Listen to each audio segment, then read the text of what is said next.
Welcome to another video from DIY Daily.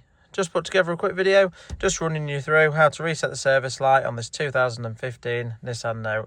Now, I've already done a video on one of these, but just thought I'd update you. Basically, there's two resets depending on exactly what year it is.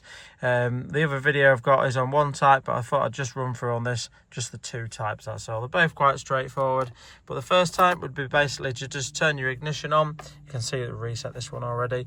When your mileage comes up flashing, you just simply press and hold the trip button there, and then you could just give it about 3 or 4 seconds, and then you'll press it again and it'll reset it to the new maintenance. So that's really straightforward. And the second procedure is just simply turn the ignition off, turn the ignition on, and within 3 seconds press and hold both buttons together, and then you'll need to keep them depressed again for about 3 seconds, and you see this is the method that was used on this one, and it'll immediately reset it to the new mileage, which you can see is 18642. But yeah, both methods quite straightforward. Hope the video helped. If it did, give it a quick thumbs up and subscribe to the channel. Thanks for watching, and we'll see you next time.